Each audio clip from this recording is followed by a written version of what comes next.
amigos de Oner Ediciones en esta serie que vamos a titular Momentos. Momentos porque son muy especiales para quien habla. Estamos en el año 21 y en el año 21 corresponden a fechas muy importantes, como por ejemplo la primera fecha es que me matriculé en la carrera geológica. Sí, me matriculé para hacer geología en el año 81, en septiembre del 81, y pues fue un año interesante, y de esto hace ya muchos años. Entonces, he decidido que dentro de Oner Ediciones vamos a dedicar una serie de episodios a describir pues lo que alrededor de esa carrera y de lo que después de muchos años ha sucedido. Y hemos invitado en esta ocasión a José Antonio Gámez. José Antonio Gámez es paleontólogo, compartió, como digo yo, baldosas de los pasillos de los departamentos de petrología y paleontología. Él era paleontólogo, es paleontólogo, y los recuerdos que se acumulan junto a su persona son muchos, bonitos y muy interesantes. Por eso hemos decidido traer hasta estos micros de Oner Ediciones lo que son nuestras vivencias, nuestros recuerdos y nuestras conclusiones después de haber pasado unos años.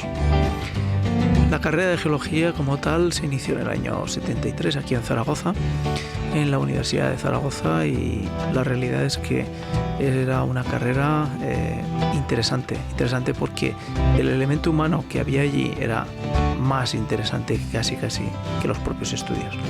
Y no por tanto que fueran unas juergas, sino absolutamente porque era gente realmente digna de conocer, de hablar, de compartir tiempo y de compartir juventud. Pero vamos a la entrevista con José Antonio Gámez, que va a ser en dos partes. Vamos a hacer dos episodios, ya que casi hemos cumplido la hora completa de hablar con José Antonio y todo lo que cuenta es interesante, con lo cual haremos una primera entrega de casi media hora y una segunda entrega posteriormente. Espero que sea de interés, espero que lo que se va a relatar y contar por parte de José Antonio resulte a la audiencia, cuando menos, importante porque habla de millones de años. Les dejamos pues con la entrevista de José Antonio Gámez, paleontólogo y compañero en muchas lides. Y después de casi 30 años nos volvemos a encontrar. Perdón, 40 años. Y uno se despista con gran facilidad. Chao. Hola amigos de Oner Ediciones. Estamos ante una nueva entrega de Oner Ediciones con colaboración de Maite Salvador, Servicios de Comunicación. Y pues estamos con una persona que forma parte de la vida de quien habla, porque con José Antonio, que es como se llama la persona con que vamos a estar unos minutos, pues es una persona que compartió unos instantes de ya nuestra vida, porque empiezo ya a ser un dinosaurio camino de la extinción. José Antonio, ¿qué tal estás? Hola, muy buenas. Estupendamente. ¿Y tú qué tal, Eliseo? Pues bien. Aquí estamos y pues yo creo que tan jóvenes como siempre, ¿no? Bueno, yo a ti te veo estupendo. Sí, me miras con unos ojos de princesa, creo yo. ¿Será que me gustan los dinosaurios? Será. Por algo será. Pues José Antonio Gámez, que es como se llama la persona que nos va a deleitar durante unos minutos con su profesión y con su vida, pues lo volví a reencontrar en Aragoneses por el Mundo. Y la verdad es que me dio un vuelco el corazón, y es cierto, porque cuando ves después de muchísimos años a una persona que has compartido instantes de tu vida, pero que eran unos instantes importantes, pues si los ves vivos y coleando y contando su vida en un sitio distante de lo que es el territorio aragonés, pues la alegría fue grande. José Antonio, ¿qué hacías allá en un país asiático tan lejano? Pues pasar menos frío que aquí.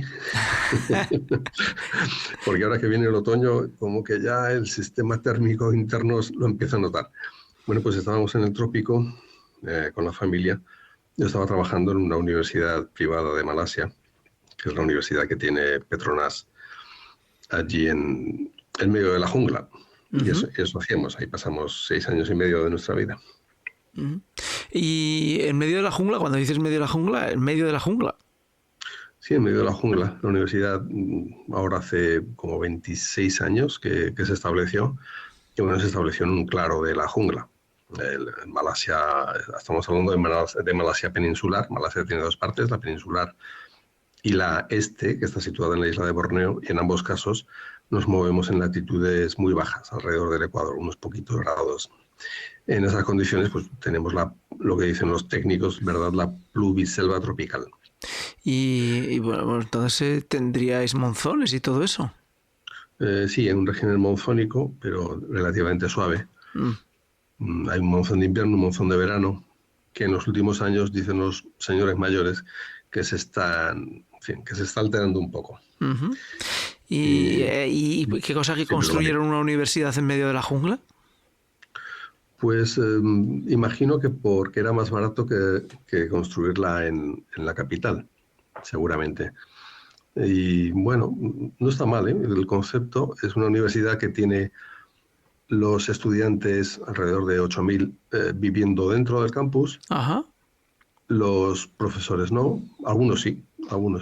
Y bueno, es como una pequeña ciudad autónoma que en términos ecológicos pues tiene su intercambio de energía y de materia con el entorno, como pasa con todo ecosistema, pero que es interesante. Luego la arquitectura también era muy, muy interesante.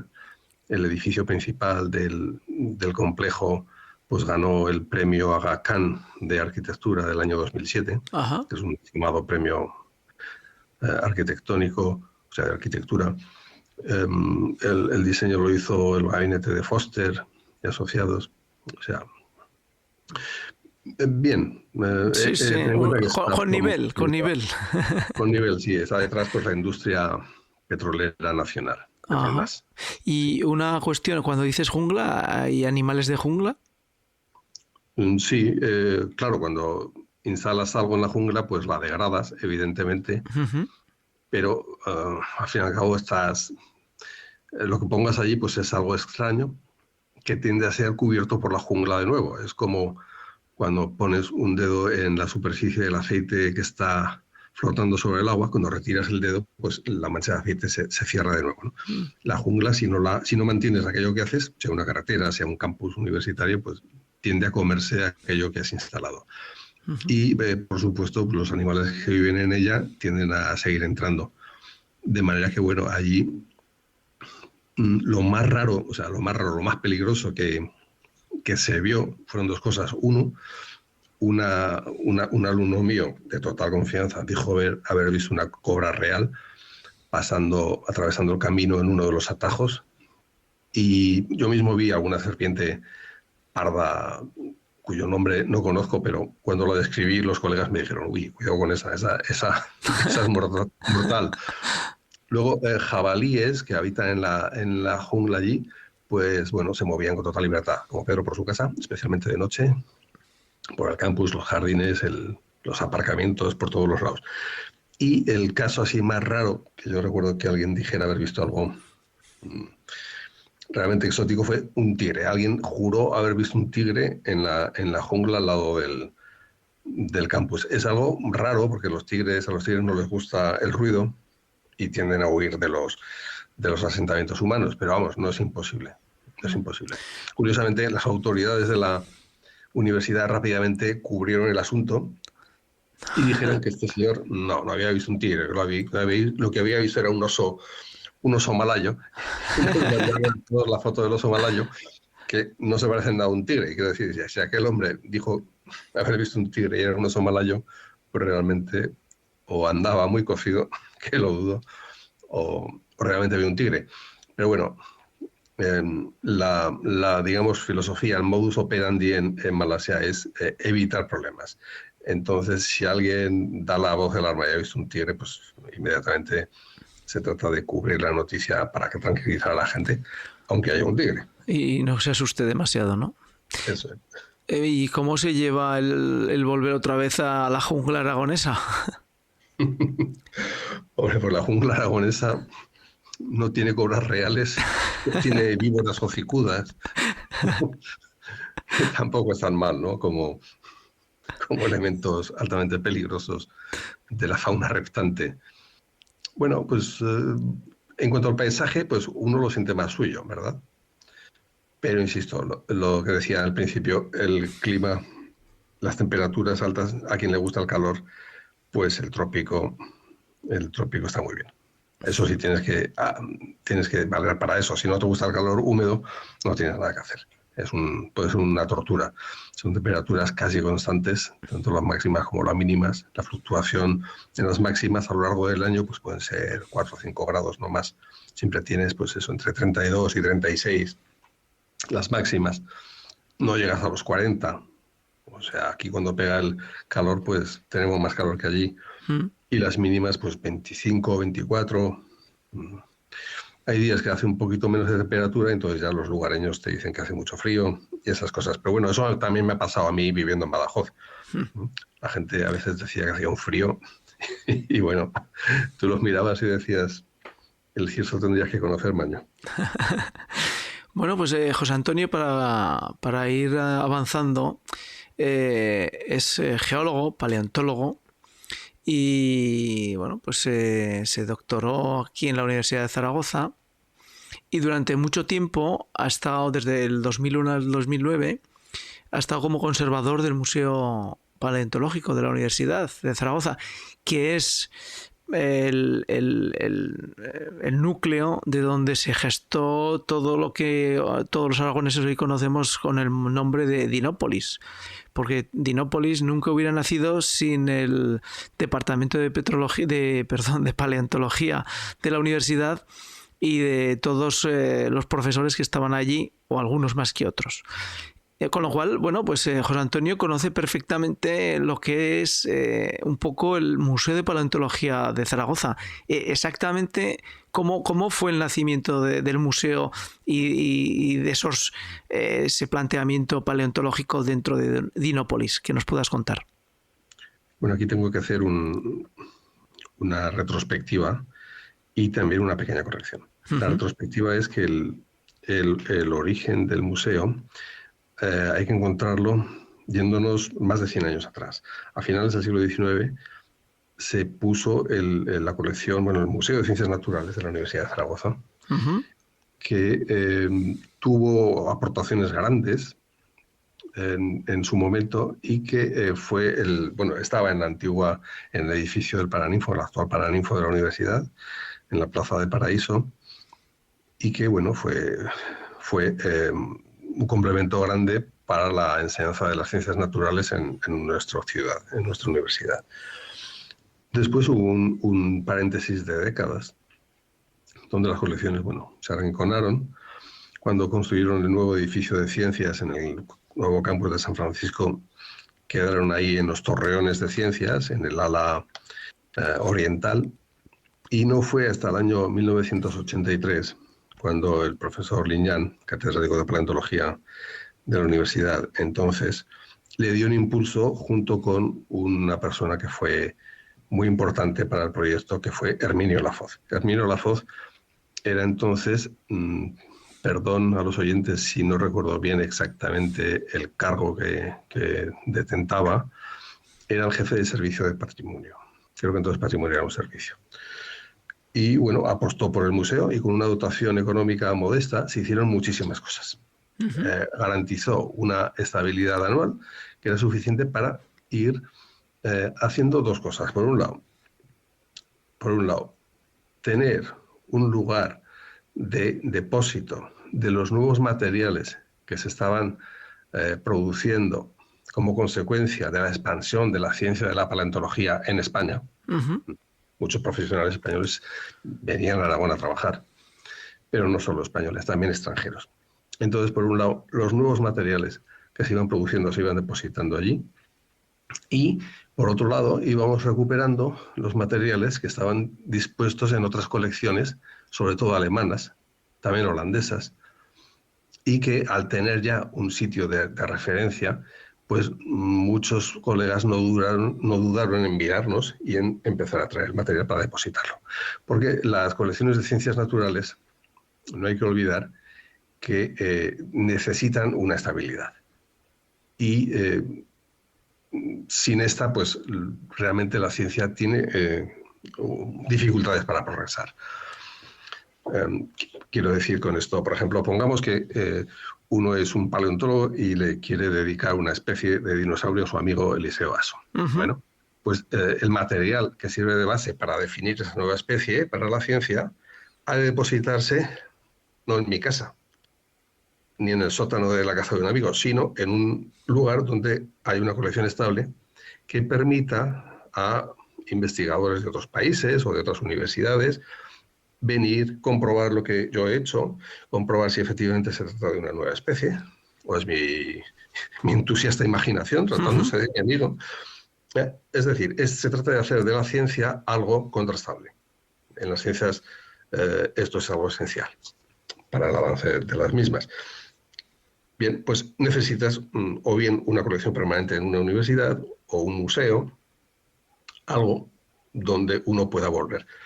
Sabemos, pues tenemos ejemplos, por ejemplo, en la misma Alemania que he citado antes, después de la Guerra Mundial, pues muchos edificios resultaron dañados, pero bueno, ya se las apañaron, lucharon por recuperar los materiales de la manera que fuera para seguir con las colecciones. Son ejemplos admirables de permanencia en el tiempo de estas colecciones. Y bueno, así tenemos, por ejemplo, en Alemania las colecciones más antiguas, pues data, por ejemplo, en Frankfurt, donde está el famoso Museo Senckenberg de Ciencias Naturales.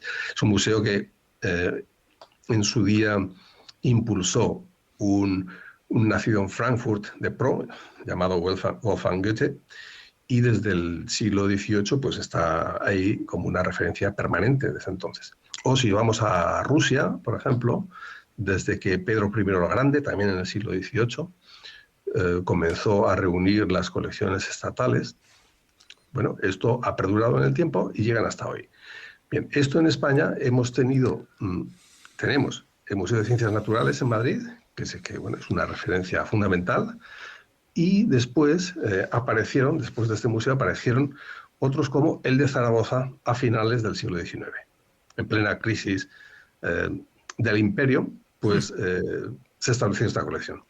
Y esta colección, con sus altibajos, es la que nosotros heredamos en el año 83 y que continuó hasta el año 2009. En el año 2009 se cortó ya toda financiación por parte del Gobierno de Aragón y el ansiado proyecto del Museo de la Vida, pues se quedó en eso, en un cajón. Unos poquitos años después se retomó el proyecto con un nombre distinto, Museo de Ciencias Naturales de la Universidad de Zaragoza, que es el que actualmente está en marcha.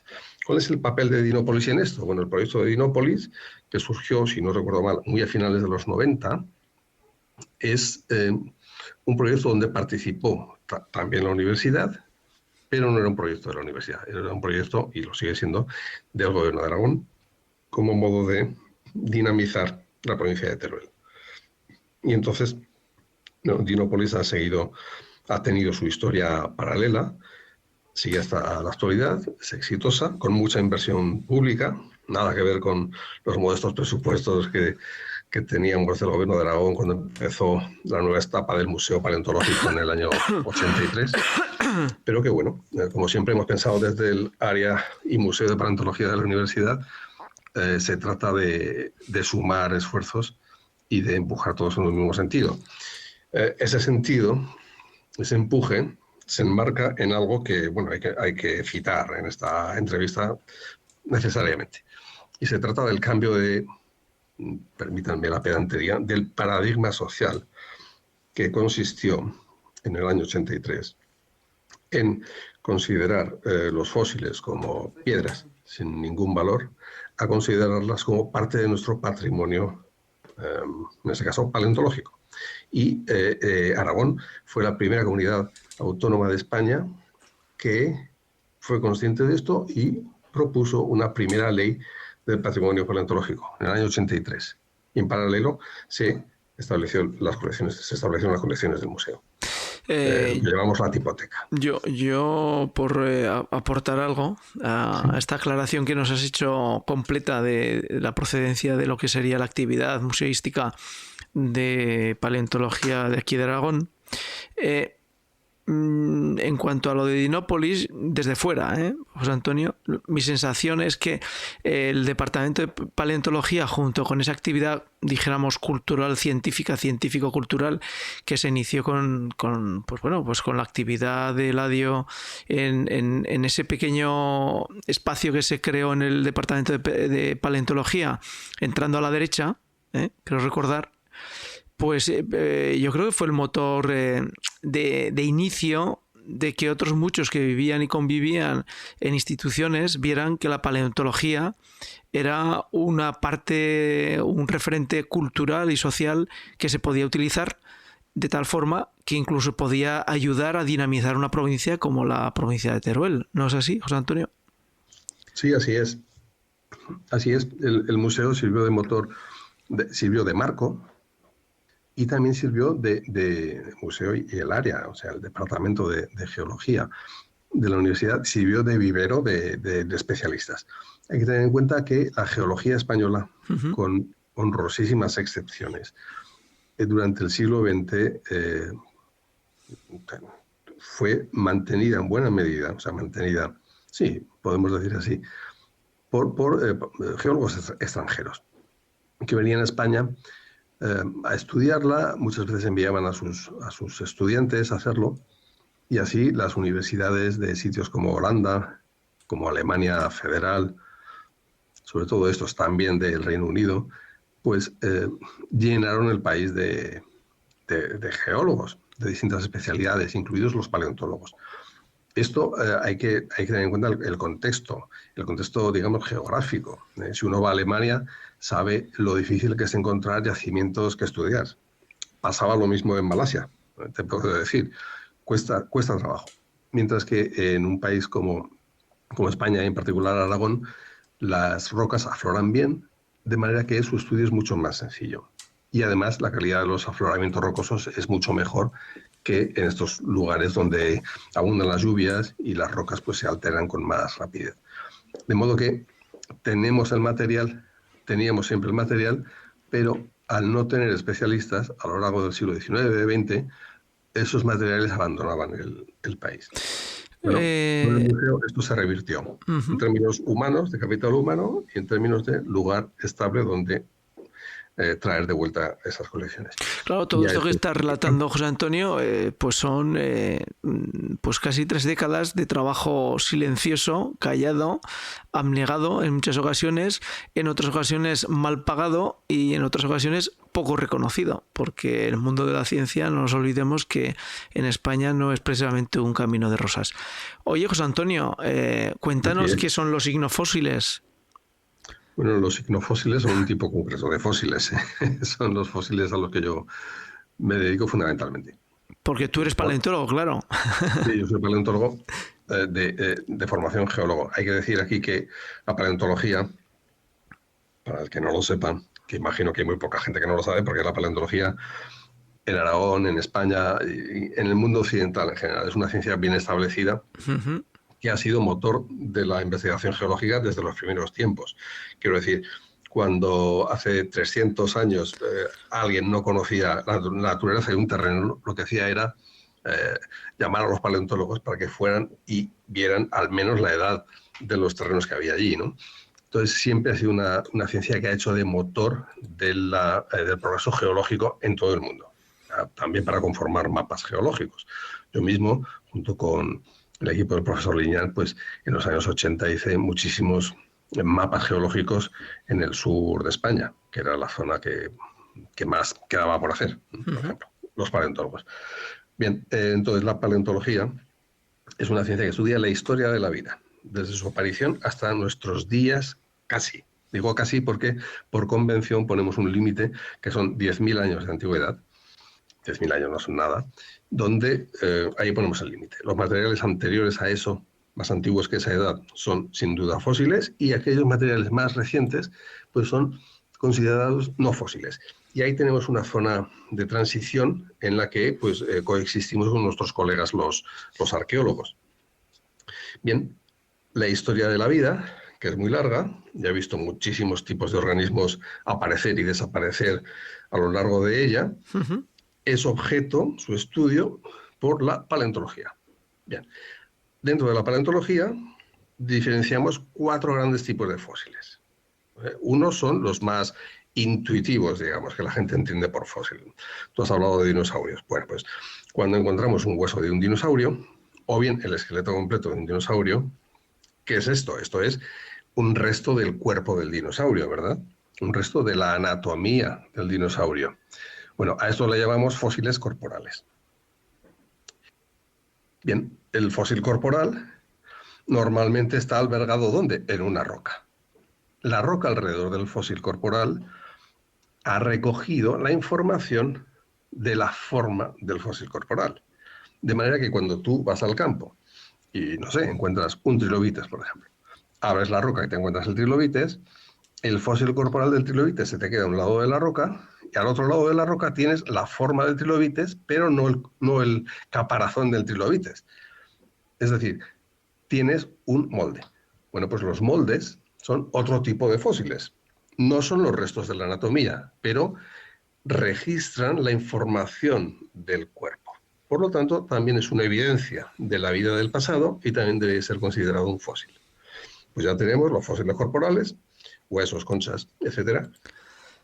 Y los moldes, registrados en la roca, ahí en conjunto, o sea, juntitos a los fósiles corporales. Ya tenemos 2. El tercer tipo de fósiles son los icnofósiles. Pongamos por caso, de nuevo, el tan popular ejemplo del dinosaurio. Imaginemos un dinosaurio viviendo en su momento pues, en las orillas de un lago, por ejemplo, o en las orillas del mar. Bien, a lo largo de su vida un dinosaurio podía dejar pues, miles, si no millones de huellas durante su proceder, ¿verdad? Bien, algunas de esas huellas, aunque sean pocas, tuvieron las condiciones propicias para su fosilización. Imaginemos que andamos por la playa. Nuestras huellas normalmente son borradas por las olas o por el viento si caminamos en la zona seca de la playa, pero en determinadas condiciones nuestras huellas podrían registrarse.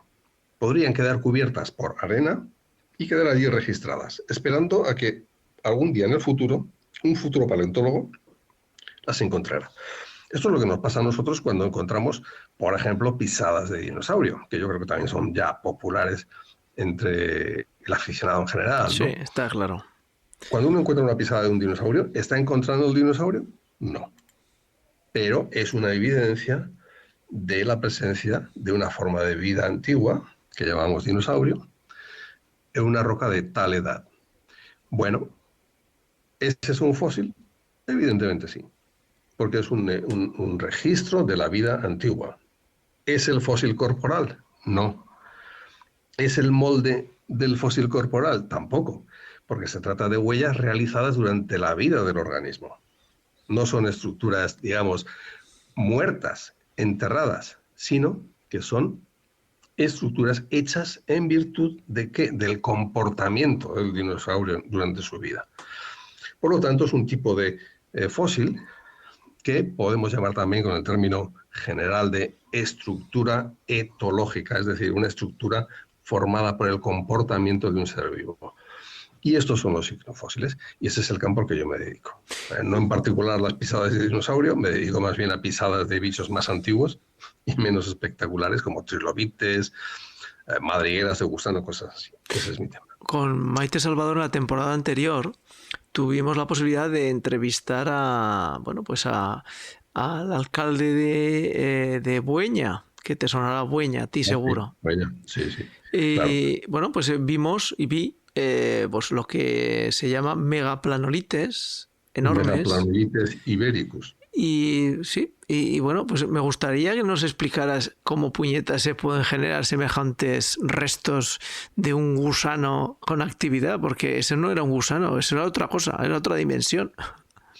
Yo en su día lo estudié para mí, no lo he publicado, pero lo analicé durante un día completo, Ajá. a distintas horas, que es la manera correcta de estudiar este tipo de yacimientos fosilíferos.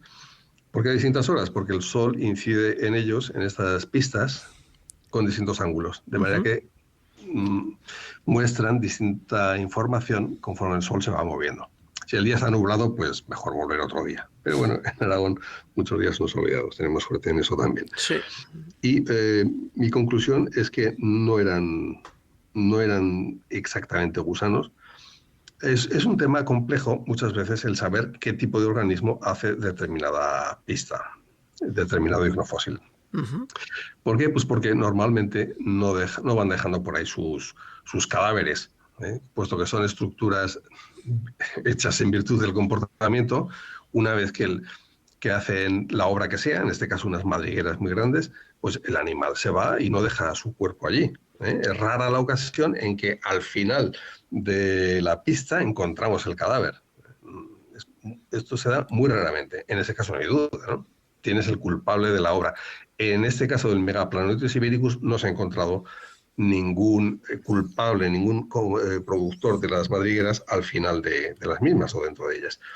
Pero bueno, si vamos a otro tipo de rasgos, así mirando en detalle, uno pensaría que eso lo realizó algún tipo de artrópodo de infauna, es decir, bichos que vivían dentro del sedimento con un diámetro pues, considerable, como 20 centímetros o más, que además vivían en grupo, porque hay evidencias de intercruzamientos que indican que había presencia al mismo tiempo de varios ejemplares en un espacio reducido. El lugar de Hueña es un afloramiento grande, tendrá como 200 metros cuadrados aproximadamente, pero aún así es un sitio relativamente pequeño si comparamos con la inmensidad del fondo marino actual y Ajá. pasado. Por lo tanto, podemos saber que era un grupo, algún tipo de invertebrado marino, posiblemente artrópodo, que vivían dentro de un sustrato. El sustrato era blando, porque de otra manera no podría hacerse lugar en él. Y en su caminar, pues iría probablemente alimentándose de presas. Y además eran no organismos solitarios, sino que se movían en grupo. Eso es lo que podemos saber. Con esa información... ¿Y las dimensiones serían equivalentes a las propias huellas? La anchura de la madriguera te da la información de la dimensión máxima posible del cuerpo. Pero en muchas ocasiones vemos incluso materiales más antiguos, como el cámbrico, que es mi especialidad, que la dimensión total, la anchura total de una madriguera es en realidad, pues viene a ser la mitad de la anchura del productor. Varía un poco. Pero sí, la anchura, si es 20 centímetros, pongamos por caso, pues esa es la anchura máxima posible. Evidentemente no puede ser más, porque si no, excedería las dimensiones de la madriguera. Pero es un caso muy interesante que fue descrito en el año 79, si no recuerdo mal, aproximadamente, por el profesor Guillermo Meléndez del departamento, Enrique Gil y un colega del área de geología estructural, siento no recordar ahora mismo su nombre. Y bueno, es un tema de estos que siempre pienso, algún día habría que meterle mano, hacer una redescripción, ¿no? Pues quizás más en detalle. Bueno, está ahí, es un yacimiento delicado, es muy proclive a la erosión, y bueno, afortunadamente, pues vivimos en un clima árido, las precipitaciones son muy intensas y gracias a eso que se mantiene el yacimiento todavía. Alrededor del yacimiento de los ignofósiles de Hueña hay numerosos ejemplares de amonites y otros fósiles de invertebrados que hacen de la visita pues algo muy conveniente, ¿no? Hasta aquí la primera parte, que ha sido muy geológica. La segunda será más social, más cultural y más sobre la experiencia en este tiempo. Hasta el siguiente episodio, segunda parte con José Antonio Gámez en Momentos.